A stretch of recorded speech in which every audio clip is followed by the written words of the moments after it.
The issue with electric cars: batteries. They do not make electricity, they just simply store the electricity that's produced elsewhere, primarily by coal, uranium, natural gas powered plants, or diesel fueled generators. So to say an EV is a zero emission vehicle is not at all valid. Also, since 40% of the electricity generated in the US is from coal-fired plants, it only makes sense that 40% of the EVs on the road are coal-powered.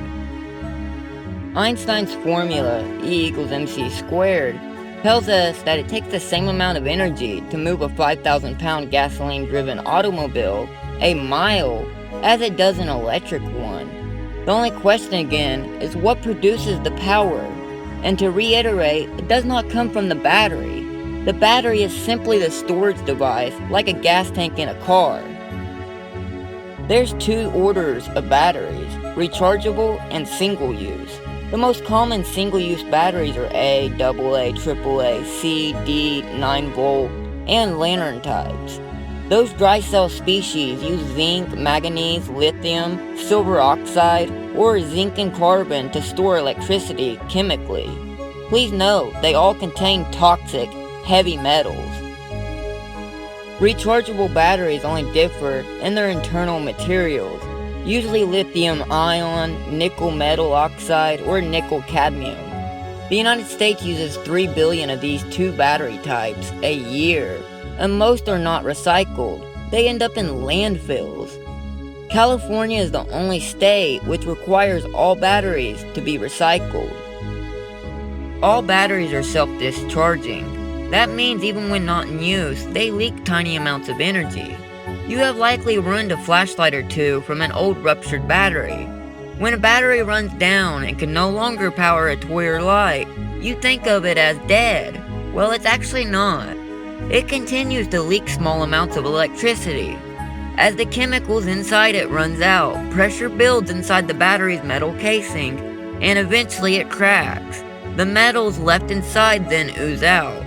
The ooze in your ruined flashlight is toxic, and so is the ooze that will inevitably leak from every battery in the landfill.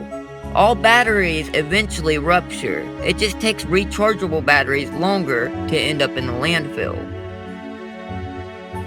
But that's not even the half of it. If you're excited about electric cars and a green revolution, take a closer look at batteries, windmills, and solar panels. These three technologies share what we call environmentally destructive production costs. A typical EV battery weighs 1,000 pounds, about the size of a travel trunk. It contains 25 pounds of lithium, 60 pounds of nickel, 44 pounds of manganese, 30 pounds of cobalt, 200 pounds of copper, and 400 pounds of aluminum, steel, and plastic. Inside are over 6,000 individual lithium-ion cells. It should concern you that all those toxic components come from mining. For instance, to manufacture each EV auto battery, you must process 25,000 pounds of brine for the lithium, 30,000 pounds of ore for the cobalt, and 5,000 pounds of ore for the nickel, and 25,000 pounds of ore for the copper. All told, you dig up 500,000 pounds of the Earth's crust for just one battery. 68% of the world's cobalt, a significant part of a battery, comes from the Congo. Their mines have no pollution control, and they employ children who die from handling this toxic material. Should we factor in these deceased kids as part of the cost of driving an electric car?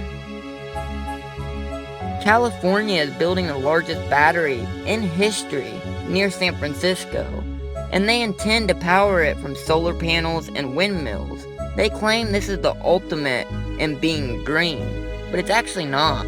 The main problem with solar arrays is the chemicals needed to process silicate into the silicone used in the panels. To make pure enough silicone requires processing it with hydrochloric acid, sulfuric acid, nitric acid, hydrogen fluoride, trilomethane, and acetone. In addition, they also need gallium, arsenide, copper, indium, gallium, biselenide, cadmium, telluride, which also are highly toxic. Silicon dust is a hazard to the workers, and the panels cannot be recycled. Then there's windmills, which are the ultimate in embedded cost and environmental destruction. Each weighs 1,688 tons, the equivalent of 23 houses, and contains 1,300 tons of concrete, 295 tons of steel, 48 tons of iron, 24 tons of fiberglass, and the hard-to-extract rare earths neodymium, praseodymium, and dysprosium. Each blade weighs 81,000 pounds and will only last 15 to 20 years, at which point it must be replaced and cannot be recycled. Don't worry though, because there still may be a place for these technologies, but you must look beyond the myth of zero emissions. Going green may sound like the utopian ideal, but when you look at the hidden and embedded cost realistically, with an open mind, you can see that going green is more destructive to the Earth's environment than meets the eye. Remember, if it's more interesting, you can find it here. Make sure to like, comment, and hit follow. Thanks, guys.